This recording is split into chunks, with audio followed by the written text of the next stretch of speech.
നമസ്കാരം. ഉപനിഷത്ത് സെഷനിലേക്ക് വീണ്ടും ഏവർക്കും സ്വാഗതം. നമുക്ക് ആദ്യം മെഡിറ്റേഷൻ ചെയ്യാം. കണ്ണുകൾ അടച്ച് ശാന്തമായിരിക്കും. ഭൂമി മാതാവിനോടും സർവചരാചരങ്ങളോടും അന്തരീക്ഷത്തോടും കൃതജ്ഞത രേഖപ്പെടുത്തും.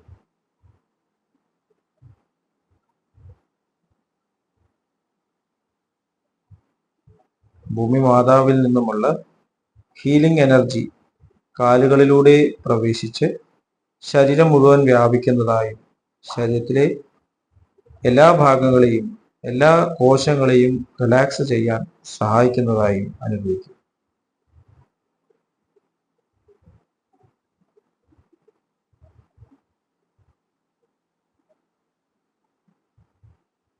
ഇപ്പോൾ ശരീരം പൂർണ്ണമായും റിലാക്സ്ഡ് ആയി. ഈ റിലാക്സേഷൻ ഹൃദയത്തിൽ അനുഭവിക്കും. ശ്വാസം ദീർഘമായി ഉള്ളിലേക്ക് എടുക്കൂ. ഹൃദയത്തിൽ സ്നേഹം നിറയുന്നതായി അനുഭവിക്കുക. ശ്വാസം പുറത്തേക്ക് വിടുമ്പോൾ സ്നേഹം പ്രപഞ്ചം മുഴുവൻ വ്യാപിക്കുന്നതായും അനുഭവിക്കും.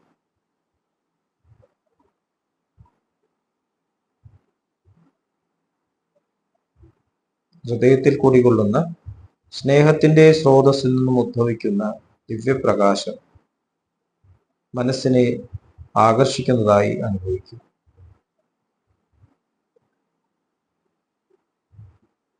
ആ ദിവ്യപ്രകാശത്തിൽ ധ്യാനം ആരംഭിക്കും. മനസ്സിൽ ചിന്തകൾ വരുന്നുണ്ടെങ്കിൽ മൃദുവായി അവയെ അവഗണിക്കുക. ദിവ്യപ്രകാശത്തിൽ ധ്യാനം തുടരുക. Please start meditation.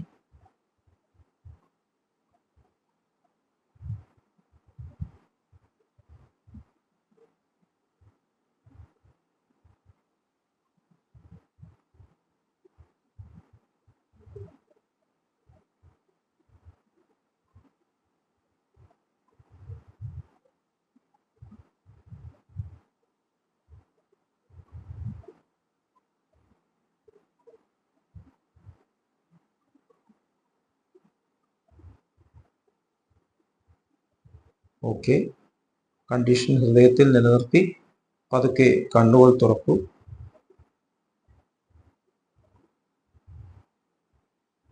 എല്ലാവരെയും ഹാർദമായി ഹാർട്ട്ഫുൾ സഹജമാർ മെഡിറ്റേഷൻ സിസ്റ്റത്തിലേക്ക് സ്വാഗതം ചെയ്യുന്നു.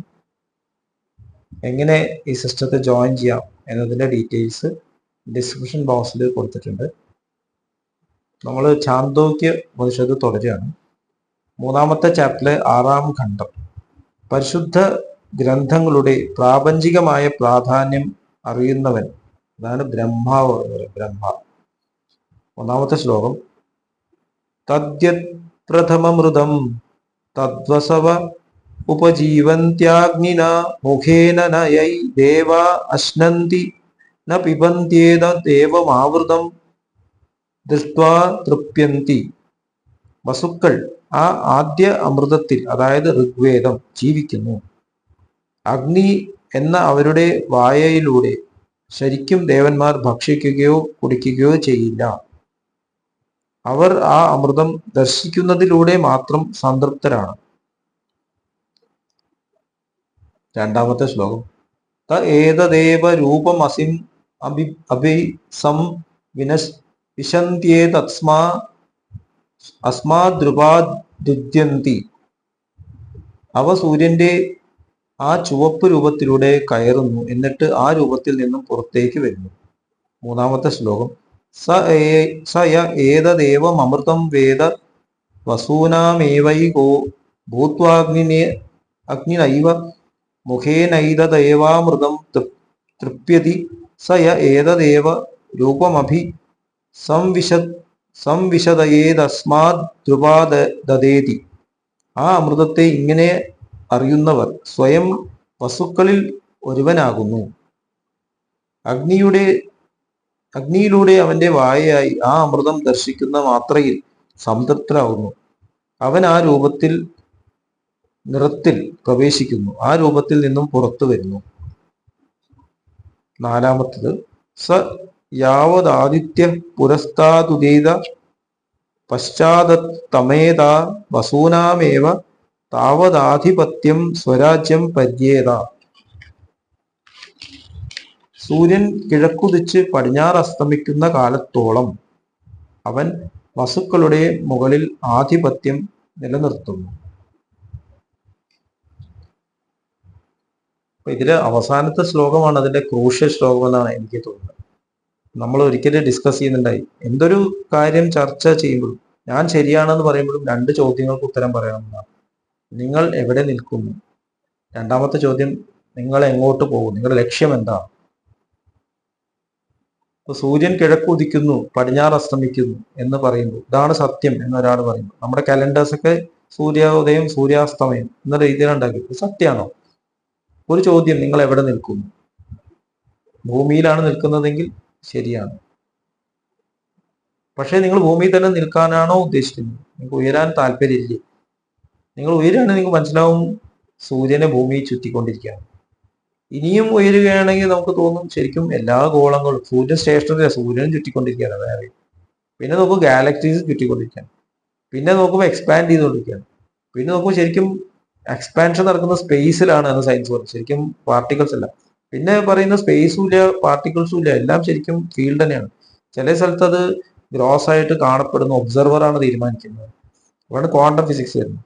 അപ്പൊ നമ്മളിങ്ങനെ ഉയർന്നു വരികയാണ്. അപ്പൊ നിങ്ങൾ എവിടെ തന്നെ നിൽക്കണമെന്ന് തീരുമാനിക്കുകയാണെങ്കിൽ നിങ്ങൾ അവിടെ തന്നെ നിൽക്കും. അതാണ് ഇവിടെ അവസാനത്തെ ശ്ലോകത്തിൽ പറയുന്നത്. അവിടെ നിലനിന്നിടത്തോളം കാലം നിങ്ങൾ വസുക്കളുടെ മുകളിൽ ആധിപത്യം സ്ഥാപിക്കും. വസുക്കൾ എന്ന് പറഞ്ഞാൽ എന്താ? ബാബുജി മഹാരാജ് സ്പിരിച്വൽ യാത്രയിൽ നമ്മൾ പല പല ഫങ്ഷണറീസിനെ പറ്റിയിട്ട് പറയുന്നുണ്ട്.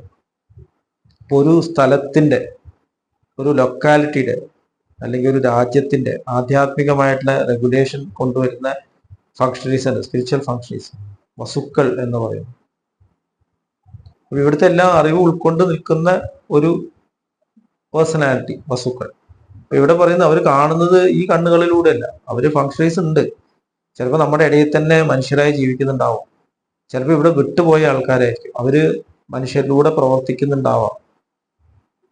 നമുക്ക് അതിനോട് പാരലല് നമ്മുടെ സാധാരണ ജീവിതത്തിൽ നോക്കാം. നമുക്ക് പഞ്ചായത്തുണ്ട്, അവിടെ ഒരു പ്രസിഡന്റ് ഉണ്ട്, പിന്നെ ഒരു ജില്ലയുണ്ട്, മേയറുണ്ട്, പിന്നെ ഡിസ്ട്രിക്ട്സ് ഉണ്ട്, സ്റ്റേറ്റ് മന്ത്രിസഭയുണ്ട്, പല ലെവൽസും ഉണ്ട്. അപ്പോൾ ആ ലെവലിൽ നിൽക്കുന്ന ഒരു വ്യക്തിത്വം ഇതിനെല്ലാം റെഗുലേറ്റ് ചെയ്യും. ഒരു പാരലല് പറഞ്ഞത് മാത്രം, കറക്റ്റായിട്ട് അങ്ങനെയല്ല. അപ്പൊ നമുക്ക് ഈ വസ്തുക്കളായിട്ട് തന്നെ നിൽക്കണം എന്നുണ്ടെങ്കിൽ നമ്മൾ ജാഗ്രത അവസ്ഥയിൽ ഈ പ്രവർത്തികൾക്ക് പ്രാധാന്യം കൊടുത്തുകൊണ്ടേയിരിക്കും. നമ്മൾ ഇവിടെയാണ് ജീവിതം എന്ന് കരുതുന്നത്. ഭൗതിക ജീവിതത്തിൽ സഹജമാർഗത്തിൽ ഹാർട്ട് റീജിയൻ എന്ന് പറയും. ഭൗതികമായിട്ടുള്ള എലിമെന്റ്സിന്റെ മുകളിൽ കൺട്രോൾ ചെയ്യുന്ന ലെവൽസ് ഉണ്ട്, പല ലെവൽസ്. അവിടെ നമ്മൾ നിൽക്കും. അത് ട്രാൻസെൻഡ് ചെയ്യുമ്പോൾ, അതിനേക്കാൾ ഉയർന്ന തലത്തിലേക്ക് എത്തുമ്പോൾ നമ്മൾ ബ്രഹ്മൻ എന്ന തലത്തിലേക്ക്, പരബ്രഹ്മൻ എന്ന തലത്തിലേക്ക് വരുന്നു. അപ്പൊ അവിടുന്ന് റെഗുലേഷൻ നൽകാൻ പറ്റുന്നു. അപ്പോൾ നമ്മളെക്കാളും ഉയർന്ന് താഴ്ന്നിരിക്കുന്ന പേഴ്സണാലിറ്റീസിൻ്റെക്കുള്ള ഫ്ലോ നമ്മളിലൂടെ പോകും.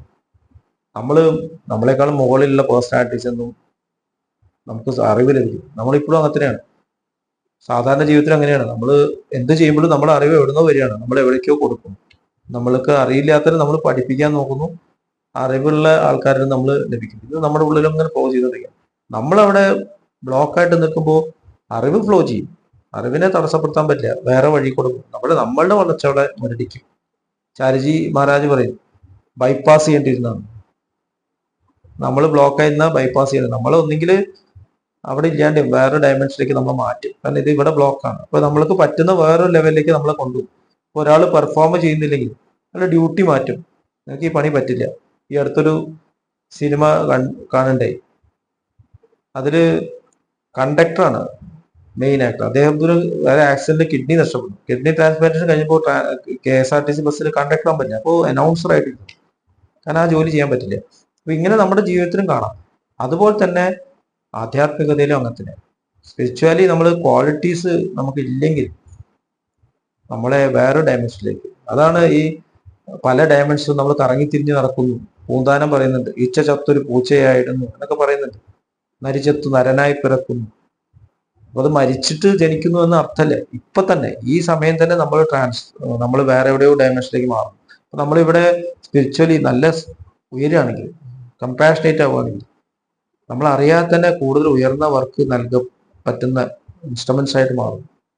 നമ്മൾ ചെയ്യുന്നത് ഒരു ഭൗതികമായിട്ട് ചെയ്യുന്ന പ്രവൃത്തി ഒന്നായിരിക്കാം, പക്ഷെ നമ്മുടെ ഇൻഫ്ലുവൻസിന്റെ ഏരിയ വർദ്ധിച്ചുകൊണ്ടിരിക്കും. അതാണ് വസ്തുക്കൾ എന്ന് പറയുന്നത്. അതിനേക്കാളും മുകളിലുണ്ട് പല ഫങ്ഷണീസ് ഉണ്ട്, അതിനെക്കുറിച്ച് നമുക്ക് ഡിസ്കസ് ചെയ്യാം. അത് നമ്മൾ ഉയരുന്തോറും നമ്മളിൽ വരുന്ന മാറ്റങ്ങൾ. അപ്പൊ നമ്മൾ ഒരു സ്ഥലത്തും തങ്ങി നിൽക്കരുത് എന്നാണ് ഇവിടെ സൂചിപ്പിക്കുന്നത്. അപ്പൊ സൂര്യനാണ് ഭൗതിക ജീവിതത്തിൽ ഏറ്റവും പവർഫുൾ ആയിട്ടുള്ള കാര്യം.